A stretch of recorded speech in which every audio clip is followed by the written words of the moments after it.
यहाँ से अमेरिका जाना चाहें तो कौन मेरा वीजा बनाएगा, कौन मेरा सामान चढ़ाएगा, एरोप्लेन कहाँ से मिलेगा, टैक्सी कहाँ से मिलेगी, कितने स्टॉपेज में रुकना पड़ेगा, खाने में क्या खाएंगे, वहां जाके क्या करेंगे, so much of planning just going America. अजी अमेरिका छोड़ो, यहाँ से जाएंगे ताजमहल देखने के लिए आगरा, उसमें भी प्लानिंग।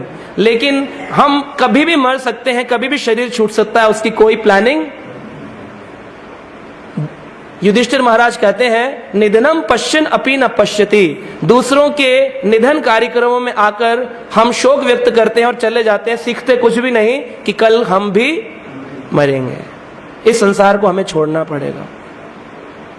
तो यहां पर हम चर्चा करेंगे भगवान केशव ने गरुड़ को क्या ज्ञान प्रदान किया।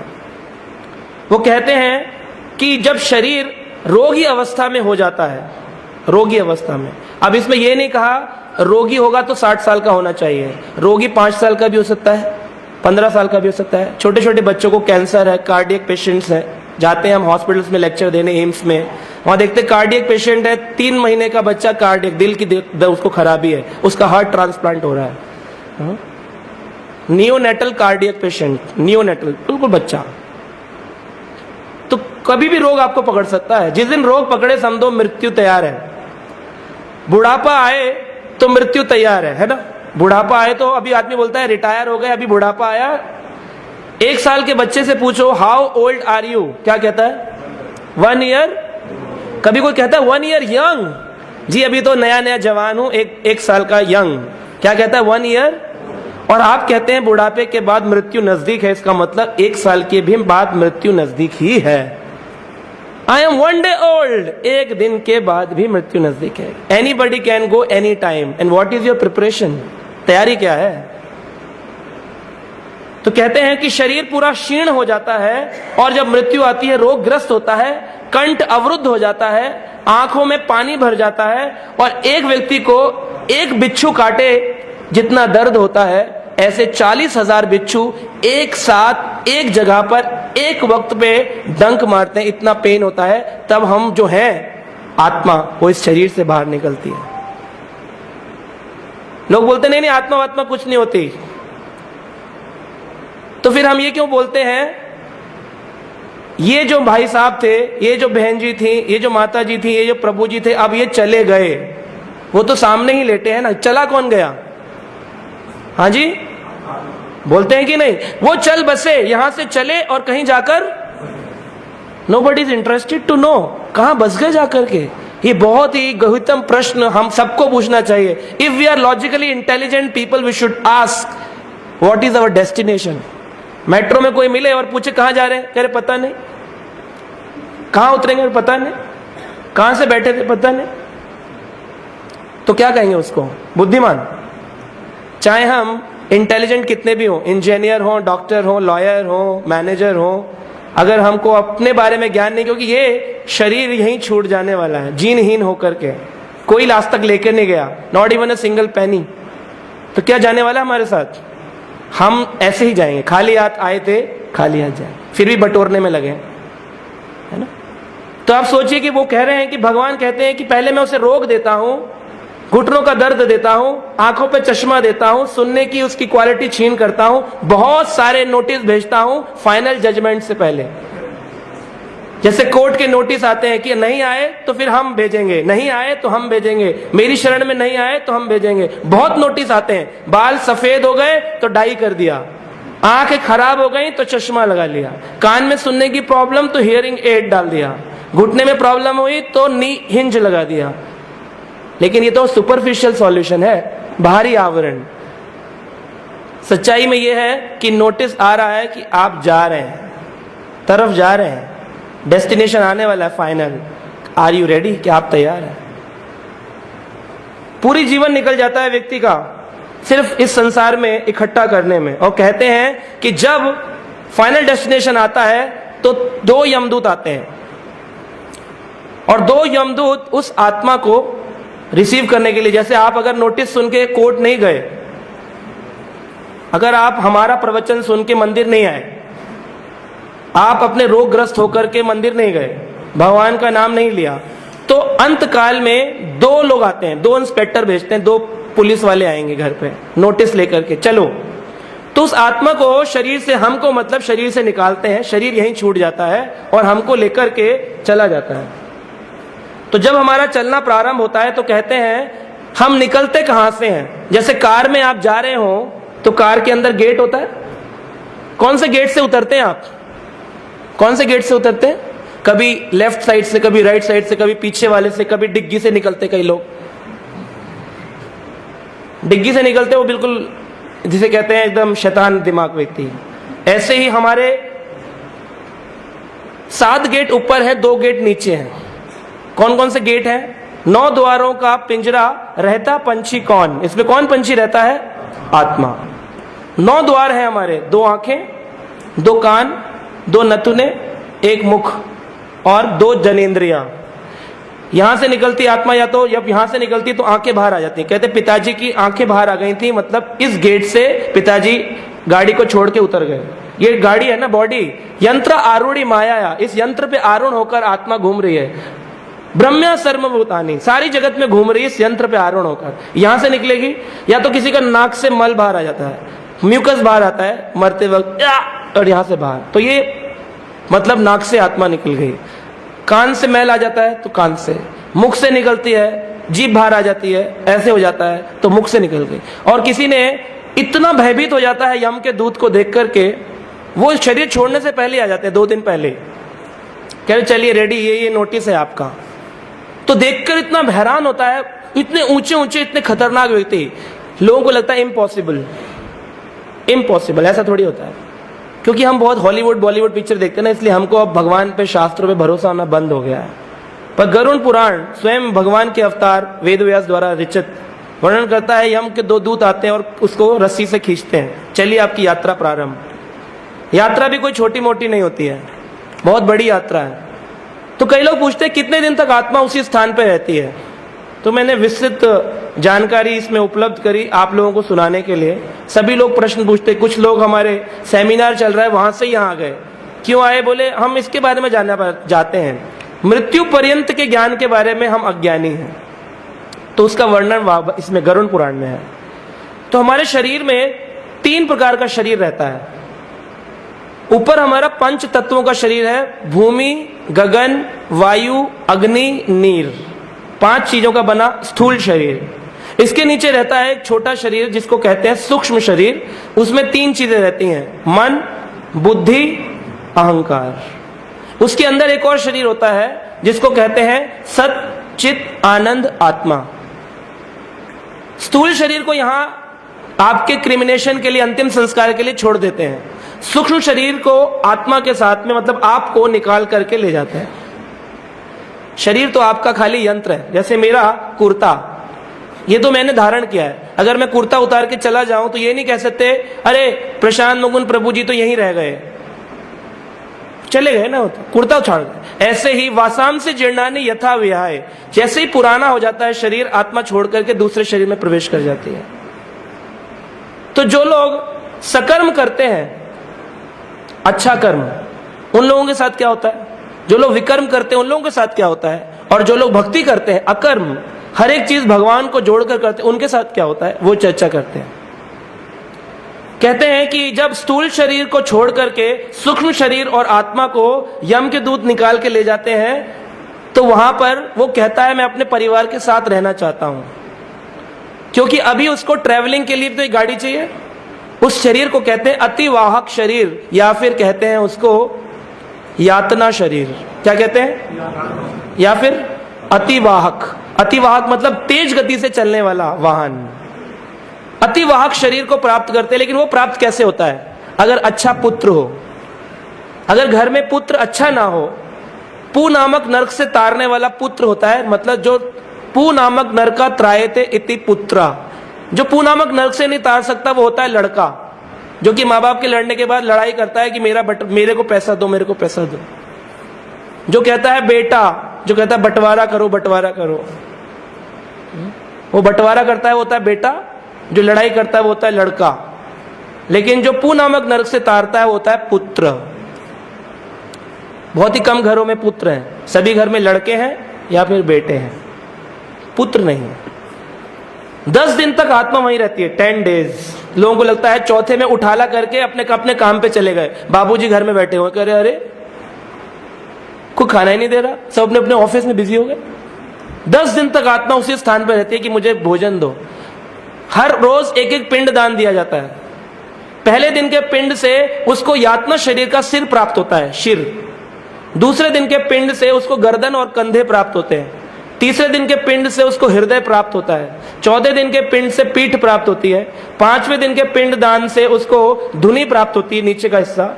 और 6ठे दिन के पिंड से उसको जो है नीचे का कूला प्राप्त होता है, पेल्विक ग्रिडल। 7वें दिन से जांघ प्राप्त होती है, थाइज। 8वें दिन में घुटने, 9वें दिन में पूरा टांग। तो 9 दिन में जब पूरा शरीर बना तब 10वें दिन में यात्रा प्रारंभ होती है। लेकिन 10वें दिन वो जाती नहीं है, 10वें दिन होती है शुद्धि, इसलिए 10 दिन तक दिया जलता है और शुद्धि होती है। 10वें दिन के बाद 11वें दिन उनके घर में 11वां या फिर 13वां बनाया जाता है, जिस दिन प्रीति भोज होता है, सभी ब्राह्मण भोज होता है, ब्राह्मण को खिलाते हैं, लोगों को इन्फॉर्म करते हैं। उस दिन उसकी यात्रा प्रारंभ होती है 13वां दिन से, वरना 13 दिन तक आत्मा उसी स्थान पे, 13 डेज। जिसने चौथा किया उसके पिताजी घर में ही है और वो अपने ऑफिस में। उसने लगा शरीर जला दिया, अपने शरीर तो जलाया ना, अंतिम संस्कार किया, परंतु पिताजी का क्या, जो एक शाश्वत आत्मा थे, तो आत्मा कभी नहीं मरती है। नैनम चंदंती शस्त्राणी नैनम दहति पावका न चैनम कलोदंती अपे नैनम शोषति मारुतः। न जला सकते हो, न काट सकते हो, न भिगो सकते हो, न सुखा सकते हो। वो शाश्वत आत्मा वहीं विराजमान है उसी घर में। अब उसकी यात्रा प्रारंभ हुई, क्योंकि घर में पुत्र नहीं था, तो बताते हैं इस पृथ्वी से यम लोक की दूरी है 86,000 योजन। कितनी? 86,000 योजन। एक योजन में 7.5 मील होते हैं और एक मील में 1.6 किलोमीटर, तो 86,000 योजन कितना हुआ? 10,32,000 किलोमीटर, मतलब 10.5 lakh kilometre approximately. 10.5 lakh kilometre चलना है, कैसे? पैदल। हर रोज आत्मा 247 योजन यात्रा अपनी पूर्ण करती है। 247 योजन मतलब 3,000 किलोमीटर। अभी बोले 2 किलोमीटर वॉक करो डॉक्टर, तो चलते नहीं। फिर ऐसी गति मिलती है सूक्ष्म शरीर की कि 3,000 किलोमीटर रोज ट्रेवल नहीं करेंगे तो यम लोक तक भी नहीं पहुंच पाएंगे। तो गरुड़ पुराण वर्णन कर रहा है, विस्तृत वर्णन, कि किस प्रकार से आत्मा चलती है। पूरा यहां से यमलोक तक जाने में 348 दिन लगते हैं, मतलब पूरा वर्ष। मतलब जैसे आज का दिन है, ये बहुत ही मुख्य है, क्योंकि अभी आखिरी स्टेशन प्राप्त हुआ और अब वो यमलोक को पहुंचेगी आत्मा। लेकिन ऐसा किसके साथ है? जो भगवान का भजन नहीं करता। जो भगवान का भजन करते हैं, हर चीज भगवान को अर्पित करते हैं, उन लोगों के साथ ऐसा नहीं होता। उनके साथ गरुड़ का विमान आता है, 2 विष्णु दूत आते हैं और कहते हैं चलिए विमान पे बैठिए। वो एकदम गो एयरवेज उसके साथ चला जाता है ना। एयरवेज में बैठ करके इंटरनेशनल एयरप्लेन जा रहा है सीधा, बिना किसी प्रॉब्लम के। लेकिन जिसका एरोप्लेन तभी आएगा जब उस एरोप्लेन का टिकट आपने खर्च किया होगा। वो टिकट क्या है? भगवान का नाम जप, हरे कृष्णा कृष्णा कृष्णा हरे हरे, हरे राम राम राम हरे। भगवान के यमलोक को बोलते हैं संयमणि। क्या बोलते हैं? संयमणि। संयमणि लोक। संयमणि पृथ्वी से ऊपर का लोक है, जिसे भूवर लोक भी बोलते हैं। भूलोक, भूवर लोक। उसके ऊपर है स्वर्ग लोक, उसके ऊपर जनलोक, तपलोक, महालोक, सत्यलोक, ब्रह्मलोक आता है। सत्यलोक ब्रह्मलोक एक ही है। तो इस तरह से 7 लोक ऊपर है और 7 लोक नीचे। नीचे कौन से हैं? तल वितल, अतल वितल, सूतल, तलातल, महातल, पाताल, रसातल। फिर नीचे गर्भोदक सागर आता है। ये सारी कॉस्मिक क्रिएशन इसलिए नहीं मालूम आप लोगों को क्योंकि आप पढ़ते नहीं हैं। आप पढ़ेंगे तो सब मालूम होगा। मैथमेटिक्स नहीं पढ़ेंगे तो 2 + 2 4 मालूम ही नहीं पड़ेगा किसी। पढ़ेंगे तो मालूम पड़ेगा। तो जब ये आत्मा यमलोक पहुंचती है संयमणि, तो जो लोग पुण्य लोग हैं उनको जाने के लिए रोज रोज 3,000 किलोमीटर यात्रा चलती है। इसमें 16 स्टेशन आते हैं। यहां से जाएंगे बॉम्बे तो स्टेशन तो आएंगे, अमेरिका जाएंगे तो फ्लाइट बीच में कई जगह रुकेगी। आत्मा को 2 यमदूत तब ले जाते हैं तो 16 स्थानों पे वो आत्मा रुकती है, 16 जगह। सारे स्टेशन का नाम भी बताए गए हैं। पहला स्टेशन है यमपुर, यम्यपुर। वहां पर पुष्पभद्रा नाम की नदी बहती है और वहां पर एक वट वृक्ष है।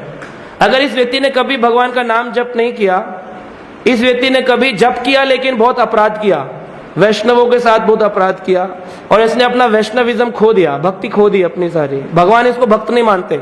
भगवान कहते हैं जो भक्त का अनादर करता है वो मेरा भक्त नहीं है। तो जो भक्त नहीं है उसके साथ फिर यही होना है सेम। यम्यपुर में जाएगा, वहां पर 10 सूरज होते हैं, एक सूरज नहीं। हर सूरज का टेम्परेचर 50 डिग्री सेल्सियस और इतनी गर्मी होती है। ऐसी गर्मी में गर्म बालू पे चलना पड़ता है, मतलब रेत भी गर्म होती है। और अगर स्पीड स्लो किया तो पीछे वाले लोग हंटर मारते, दोनों कहते तेज चलो, तुम्हारे पास तो एक ही सफर है, हमें रोज रोज करना होता है, हमें टाइम पूरा करना है। और फिर वहां पर पेड़ की छाया उसको मिलती है जिसने पुण्य किए हो, जिसने पाप किए हो उसको पेड़ भी नहीं मिलते। जिसके पुत्र हो वो दान में चप्पल आदि दान करते हैं तो उनको वहां चप्पलें मिलती हैं। जो कपड़े आदि दान करते हैं उनको कपड़े मिलते हैं। जो लोग कुछ भी दान नहीं करते, न भगवान के लिए, भगवान के मंदिर के लिए कुछ भी दान नहीं करते, उनके पूर्वज पित्र पैदल पैदल रेत में चलते हैं और उनको बहुत पिटाई होती है वहां पे। वो देखते हैं पुण्य कर्म वाला तो छाव छाव में जा रहा है और मेरी गाड़ी एकदम ऐसे जा रही है, लोकल ट्रेन, 100 लोग बैठे हुए साथ में और बोल रहे थोड़ा जगह दो ना। और वो जो जा रहा है पुण्य वाला, जिसने दान बहुत दिया, दानी व्यक्ति था, वो जा रहा है पूरा अच्छे से एक्सप्रेस ट्रेन में, सेकंड एसी के डिपार्टमेंट में, एसी ठंडक में जा रहा है एकदम। उसे चप्पल की आवश्यकता नहीं है, उसने बहुत दान दे दिया ना, इसलिए चप्पल दो ना दो कोई फर्क नहीं पड़ता। लेकिन जिसने दान भी नहीं दिया, बड़ा कंजूस था, मैं दान नहीं दूंगा, मंदिर को कुछ नहीं करूंगा, ये करूंगा वो करूंगा, किसी के साथ अच्छा नहीं करूंगा, गाय को खाना नहीं दूंगा, बस मेरा मेरा मेरा मेरा, वो व्यक्ति ऐसे जा रहा है पैदल पैदल। ऊपर से संस्कार भी नहीं दिए, मॉरल वैल्यूज अपने बच्चों को पीछे कि बेटा जब मैं चला जाऊं तो क्या करना चाहिए, ये ज्ञान सुनते नहीं हैं लोग। बहुत ही जरूरी है, जितना इंजीनियरिंग जरूरी है, जितना एस्ट्रोलॉजी जरूरी है, जितना एस्ट्रोनॉमी जरूरी है, the same importance is life after death, मरने के बाद क्या। और फिर जो लोग श्राद्ध नहीं करते उनको खाना भी नहीं मिलता, पितरों को भूखे जाना पड़ता। तो जब पितृ के लिए भोजन बनाते हैं घर में और बोलते हैं आज श्राद्ध है, श्राद्ध देंगे श्रद्धा पूर्वक, फेथफुली, तो वो खाना देने पर, वो प्रसाद देने पर क्या होता है, उसका 2 भाग उनको मिलता है जो अतिवाहक शरीर है, शरीर की पुष्टि के लिए। उसका 1/4 भाग आत्मा को मिलता है और 1/4 भाग यमदूतों को मिलता है। लेकिन अगर किसी बच्चे ने भोग ही नहीं लगाया, प्रसाद ही नहीं निकाला श्राद्ध के दिन, तो क्या होगा, शरीर क्षीण हो जाएगा जो मिला है अतिवाहक, आत्मा भी भूखी, और यमदूत भूखे होते हैं तो वो और मारते, कहते तेरे कारण हम भी भूखे हैं। तू तो खाया नहीं, साथ में तूने संस्कार नहीं दिए अपने बच्चों को, कभी मंदिर नहीं लेके गया, पिटाई ले, है ना। 348 दिन तक ये पिटाई जारी रहेगी। और 16 स्टेशन है, यम्यपुर, उसके बाद आता है समयपुर, फिर आता है शौरीपुर, फिर आता है गंधर्वपुर, फिर आता है शालिग्रामपुर। शालिग्राम जो है पुल, वहां पर पत्थरों की वर्षा होती है। ये अलग अलग बड़े भयानक है, जितना जितना आगे स्टेशन बढ़ेगा भयानक स्टेशन है। हाँ? शैलपुर में बहुत ही ज्यादा वर्षा होगी पत्थरों की, शैलग्रामपुर। फिर होता है कौरंचपुर, क्रूरपुर। क्रूरपुर में बहुत क्रूरता से बड़े बड़े लाल लाल आंखों में लोग देखेंगे, डराएंगे आपको, क्रूरपुर। विचित्रपुर आएगा, एकदम विचित्रपुर। फिर ब्रह्मपुर, दुखपुर। दुखपुर में बहुत दुख मिलने वाले हैं जैसे इस संसार में मिल रहे हैं। नानकक्रंदपुर, सुप्तपुर, रुद्रपुर, पर्यावर्षणपुर। उसके बाद बताते हैं शीतधायपुर। शीत मतलब इतनी ठंडा पड़ेगी, -40 डिग्री सेल्सियस टेम्परेचर, और इधर कोई दान नहीं दे रहा, आपका बच्चा कपड़ा वपड़ा कुछ दिया नहीं तो बेचारा ठंड में चला जा रहा है। शीतधायपुर, शीत धाती है। और लास्ट में आता है बहुभीतिपुर। ये आखिरी स्टेशन 11वें महीने में मिलता है। तो एक साल 348 दिन में आत्मा ये 16 स्टेशन कवर करती है। और हर दिन स्टेशन पे जब वो पहुंचता है उसको कुछ न कुछ श्राद्ध का भोजन चाहिए होता है। लेकिन परिवार के लोगों को संस्कार नहीं है, ज्ञान नहीं है, अज्ञानी लोग क्या देंगे। तो इस तरह से कोई नाम जप नहीं किया तो उसके जीवन में इस तरह से उसको सफर करना पड़ेगा, भयानक सफर, है ना। 11वें महीने में ये आत्मा पहुंचती है, इसीलिए श्राद्ध कर्म आखिरी दिन किया जाता है, नॉट 12वें महीने में, 11वें महीने में। क्यों करते हैं, इसलिए करते हैं क्योंकि 12वें महीने में वो पहुंच जाएगी यमलोक पे, तब होगा डिसीजन उसका क्या करना है क्या नहीं करना है। जो लोग एंड में पहुंचेंगे उन लोगों के बारे में बताया गया है कि वहां यमराज के लोक में पहुंचकर उनको सबसे पहले मिलना पड़ेगा वहां के जो हेड होते हैं यमराज के गेट पर संयमणि स्थान में, और उनका जो ऑफिस है वो 44 योजन का है, 44 योजन, मतलब 330 मील का ऑफिस। आपका ऑफिस कितना बड़ा है? 330 मील का ऑफिस यमराज का है। यमराज के ऑफिस में आपको खड़ा कर देंगे, 2 डोर कीपर होते हैं, 2 गेट कीपर। वो कहेंगे जब लेक्चर चल रहा था तुम सो रहे थे या लेक्चर चल रहा था तुम श्रवण कर रहे थे? जो सो रहे थे उन लोगों को बोलेंगे, उनका नाम है श्रवण और श्रवणी। यमराज के जो गेट कीपर उनका नाम है क्या? श्रवण और श्रवणी। माताओं को श्रवणी चेक करती है, जैसे होता है ना जब जाएं आप टी टी टी, तो माताओं को एयरपोर्ट पे माता चेक करेंगी, प्रभु को प्रभु चेक करेंगे। श्रवण को, पुरुष को श्रवण, स्त्री को श्रवणी। श्रवणी लोग कहेंगे आओ इधर चेक कराओ। श्रवण जो है बहुत पावरफुल है, कोई छोटा मोटा नहीं, यमराज का वैष्णव है, बहुत महान यमराज, उनका एक गेट कीपर है। जैसे जय विजय भगवान विष्णु के द्वारपाल है, पुण्यशील और सुशील भगवान के द्वारपाल है, सिमिलरली यमराज के द्वारपाल है श्रवण और श्रवणी। श्रवण कहता है कि मैं जानता हूं तुमने क्या क्या सुना और क्या क्या किया, क्योंकि उसकी सुनने की शक्ति बहुत है। जैसे अभी यहाँ जितने लोग बैठे हैं उधर डिटेल जा रही है पूरी पूरी कि सारे लोग इस समय कथा श्रवण कर रहे हैं, तो आपका खाता जितना नेगेटिव है वो पॉजिटिव में ट्रांसफर हो रहा है। जैसे बैटरी चार्ज होती है तो एकदम से वो भरने लगता है, सेम अभी भर रहा है आपका। और जो लोग सो जाएंगे बीच में तो श्रवण को मालूम पड़ेगा किसने श्रवण नहीं किया, तो वो उधर नेगेटिव कर देगा खाता। तो जिसको नींद आ रही है वो खड़ा हो जाए और पीछे जाकर सुन ले, लेकिन सुने जरूर। श्रवण और श्रवणी 2। श्रवणी और भी एक्सपर्ट है, वो जानती है आपके मन में क्या चल रहा है। कोई सोच रहा होगा क्या फालतू बोल रहे, इतना बोल रहे हैं, हमें बुला लिया, हम तो प्रसाद के लिए आए थे, शोक व्यक्त करने आए थे। इसका किसी के मन में ऐसा चलेगा तो क्या होगा? क्या होगा? श्रवणी को मालूम पड़ जाता है सारा कुछ। श्रवणी जानती है इनके मन में क्या है, और फिर उसका नेगेटिव बैलेंस चालू हो जाता है। तो श्रवण और श्रवणी ये दोनों जाकर के 330 मील के जो बड़ा ऑफिस है उसमें बहुत सारी हार्ड डिस्क है, आपके जीवन पर्यंत पिछली बार आत्मा ने क्या क्या किया और आगे क्या क्या मिलने वाला है वो सारा बही खाता बहुत सारी हार्ड डिस्क में या सॉफ्टवेयर्स में रखा हुआ है। वो सीधा जाकर चिप लगाते हैं। कौन से chip? Bio chip. Garuda Purana में अभी एक लेटेस्ट गरुड़ पुराण आया है, उसमें लिखा है बायो चिप। लेकिन बायो चिप बोला तो बायोलॉजिकल चिप, मतलब हमारे आत्मा में ये परमात्मा साथ में है। सीसीटीवी कहते हैं ऊपर वाला सब देख रहा है। सीसीटीवी ने अभी ऐड उठाया है, ऊपर वाला सब देख रहा है। एक्चुअली वो इधर बैठ के देख रहा है, अंदर बैठ के। आपके मन में क्या चल रहा है वो भी सारा श्रवणी को मालूम है, और आप क्या सोच रहे हैं, क्या कर रहे हैं, क्या सुन रहे हैं, वो श्रवण को मालूम है। दोनों ले जाते हैं, लेकिन अभी वो यमराज के पास डायरेक्ट नहीं ले जाएंगे। यमराज तक जाने के लिए बीच में एक पर्सनल असिस्टेंट है यमराज का, उसका नाम क्या है? हाँ? चित्रगुप्त। चंद्रगुप्त नहीं, चंद्रगुप्त तो मौर्य थे, चित्रगुप्त। तो चित्रगुप्त ने भी अपना एक सेक्रेटरी रखा हुआ है, क्योंकि इतना काम है ना। लोग बोलते हैं प्रशांत मुकुंद प्रभु आप तो इतनी सेवा ले रहे हो, आप एक सेक्रेटरी रख लो, ऐसे बोलते हैं लोग, है ना। उस सेवा सेक्रेटरी कौन रखता है? जिसका बहुत सेवा हो, बहुत सारा काम। यमराज के पास बहुत काम है, उन्होंने बहुत सारे रखे हैं, चित्रगुप्त कई सारे, लेकिन चित्रगुप्त के पास भी बहुत काम, तो उसने एक सेक्रेटरी रखा है, उसका नाम जो है बताया कास्त्या। हाँ, वो उनका नाम है। और वो क्या करते हैं, वो सारा डिटेल बताते हैं कि चलो चलो इनका बायो चिप लैपटॉप में लगाओ, डेटा खोलो, MIS रिपोर्ट चेक करो, कितना पुण्य किया, कितना पाप किया। एक्सप्रेस ट्रेन से आया है, मालगाड़ी से आया है, पैदल चल के आया है, पिटता हुआ आया है, लाल लाल मुंह है, कैसा हालत है इसकी। वहां पे 4 डोर होते हैं, दक्षिण, पूर्व, पश्चिम, उत्तर। वो सारा जैसे डिटेल डालेंगे पता चल जाएगा। भगवान का नाम होता तो नींद आती थी, पार्टी होती थी तो खुल जाती थी, खाने में भोग आता था तो नहीं खाते थे, नॉनवेज आता था तो कूद कूद के खाते थे, सारा डिटेल आता उसमें। और फिर वो नीचे ऑडिटर बैलेंस शीट में नीचे बैलेंस तो कलर आता है, रेड कलर आया तो नरक, ग्रीन कलर आया तो ग्रीन पास हो गया तो स्वर्ग, और अगर कोई कलर नहीं आया तो वैकुंठ धाम। कलर ही नहीं आया ना उसका। लेकिन जो वैकुंठ धाम जाता है उसको 1 वर्ष भी नहीं लगता, वो तो तुरंत पहुंचता है ना। एरोप्लेन से जा रहा है ना, ये तो पैदल पैदल जा रहा है, वो एरोप्लेन से पहले ही पहुंच जाता है तुरंत। अब वहां पर जो चित्रगुप्त है उसको मालूम पड़ता है कि ये व्यक्ति जो है पापी है। ढोंग तो किया इसने बड़ा अच्छा व्यक्ति बनने का, बहुत एग्जीक्यूटिव था, ब्लेजर टाई सूट पहन के ऑफिस जाता था, पर भगवान के प्रति कोई शरण नहीं थी इसकी।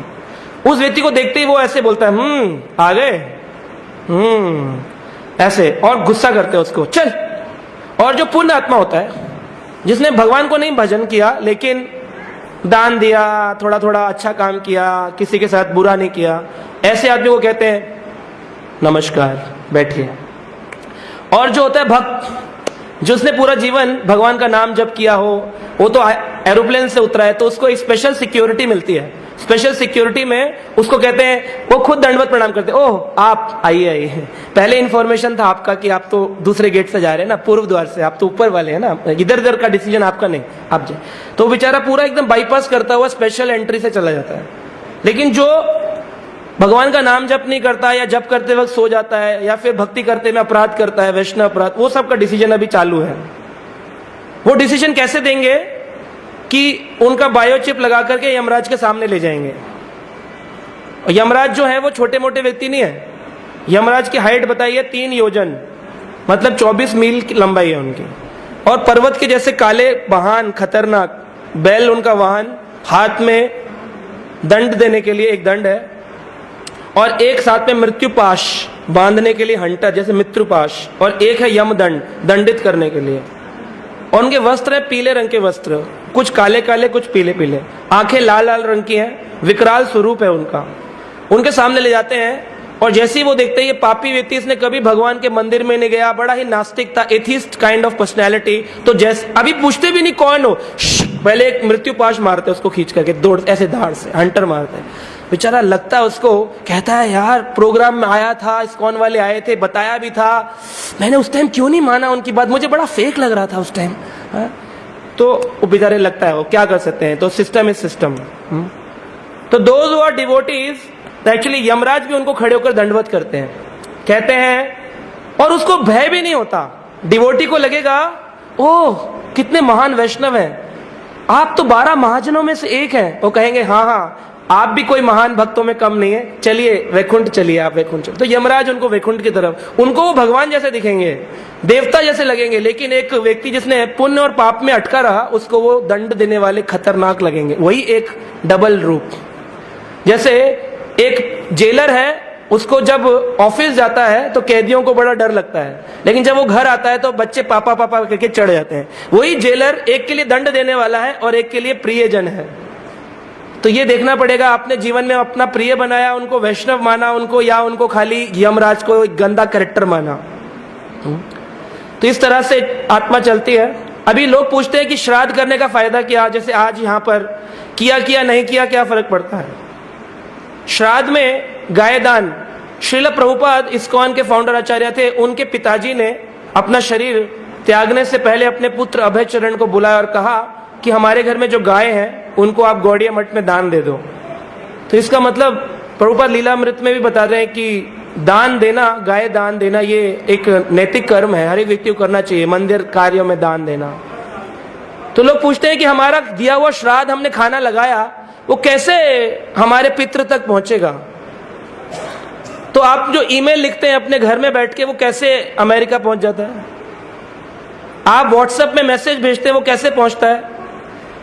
तो 3 प्रकार की चीजें बताई हैं, अग्नि, शात, विश्वदेव, वरुण देव, ये सारे देवता हेल्प करते हैं, पानी के द्वारा, अग्नि के द्वारा और वायु के द्वारा।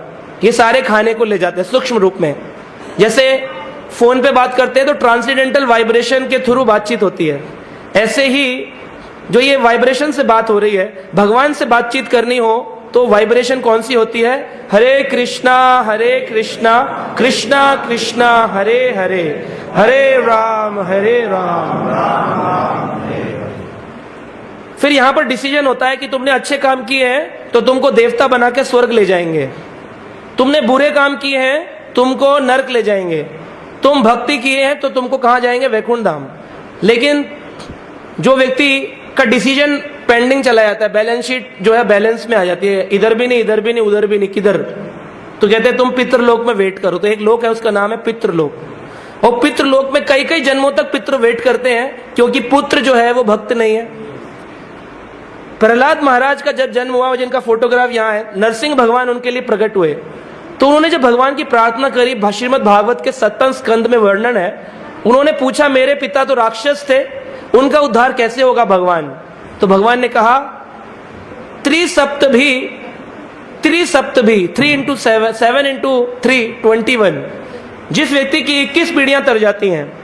त्रिसप्तभी पिता पूता, पिता की भी और पुत्र की भी, आने वाली और पीछे वाली। और पीछे वाली मतलब पिछले जन्म में आप जिस शरीर में थे उसके भी साथ। तो कई कई पीढ़ियां तर जाती हैं अगर एक व्यक्ति भगवान का नाम जप करता है। तो क्यों डरते हो प्रहलाद? तुम्हारे पिता हिरण्यकश्यपु तो तुमसे पहले धाम प्राप्त कर चुके हैं। त्रिसप्तभी पिता पूता, भागवत में भगवान ने स्वयं भगवान नरसिंह देव वर्णन कर रहे हैं। तो जो व्यक्ति देवता बनता है उनको जब श्राद्ध देते हैं, अभी वो पितृलोक में तो नहीं है, उनको कैसे मिलेगा? देवताओं को अमृत के रूप में अपने पुत्र परिजन के द्वारा श्राद्ध प्राप्त होता है। जो लोग पशु बनते हैं, नरकों में पिताड़ित होकर के पशु बन जाते हैं, उनको घास के रूप में प्राप्त होता है, घास के रूप में श्राद्ध प्राप्त होता है। जो लोग पक्षी बनते हैं उनको फल के रूप में प्राप्त होता है, और जो लोग मनुष्य बनते हैं दोबारा से उनको अन्न के रूप में प्राप्त होता है। तो कैसे प्राप्त होता है? ऐसे प्राप्त होता है जैसे आप कोरियर भेजते हैं, उसको आयरमा नाम के जो पितृलोक के राजा है, उनका कौवा एक उनका वाहन है। वो कौवे के रूप में आते हैं और पितृ पक्ष में पितृ के रूप में पितृ उस पर सवार होकर के नीचे आते हैं। कौवा रोटी खाता है और फिर ले जाकर के आयरमा नाम के राजा को देता है। राजा आपके पूर्वज को देता है। आप कहेंगे कि खाली ऐसा वर्णन गरुड़ पुराण में, यहां तक रामायण में भी इसका वर्णन है। जब सीता राम दोनों के दोनों वन में वनवास कर रहे थे, उनको पता चला हमारे पिता दशरथ महाराज ने शरीर त्याग दिया है, तो सीता जी और रामचंद्र जी ने कहा पुष्कर तीर्थ में जाके अपने पूर्वज का क्या करना चाहिए? श्राद्ध तर्पण आदि जल अर्पण करना चाहिए। वो वहां पहुंचे तो ऋषि मुनियों को उन्होंने स्वागत किया और कहा आप हमारे घर भोजन पे आइएगा, हम श्राद्ध करना चाहते हैं। तो भक्त के रूप में, ब्राह्मण के रूप में, वैष्णव के रूप में जो इनवाइट किए जाते हैं, उनके शरीर पर आरूढ़ होकर पूर्वज आते हैं। तो सीता जी और रामचंद्र जी वनवास में वनवासी वेश में थे, और तभी वहां पर 7 मुनि आए, और 7 मुनि को भोजन देते वक्त क्या किया गया? फल, कंद, मूल, ये चीजें चढ़ाई गई। वो खा रहे थे, सीता जी एकदम से डर के पीछे भाग गई। रामचंद्र जी ने भोजन किया, भोजन करवाया, श्राद्ध में हाथ धुलवाए और फिर दूध पिलाया। और फिर जब वापिस आ रहे थे तो आते वक्त उन्होंने पूछा सीता मैया से, अरे आप क्यों भाग आई? भारे आपको रहना चाहिए था साथ में। सीता जी बोली, देखिए मैं इसलिए चली आई क्योंकि आपने ध्यान से शायद देखा नहीं, वो जो ऋषि बैठे थे ना, उनके शरीर में मुझे दशरथ जी के दर्शन हुए। मतलब हमारे पूर्वज उनके शरीर पर आरोहण होकर आए। और जब दशरथ जी को मैंने देखा तो मैं घबरा गई। मैंने सोचा वो क्या सोचेंगे, मेरी पुत्र वधू कैसी है? एक वनवासी तपस्विनी वेश में है।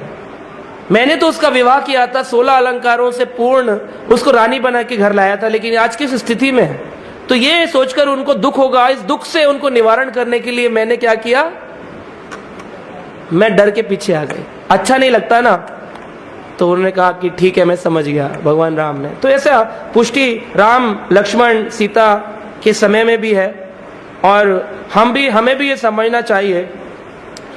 लोग कहते हैं कि किस प्रकार के दान करना चाहिए। भगवत गीता के 18वें अध्याय में, पूर्ण अध्याय में भगवान कहते हैं, यज्ञ दान तपः कर्मा ना त्याज्यम कार्यम ततः यज्ञ दानम तपश्च एवा पावनानीनाम मनीषणाम।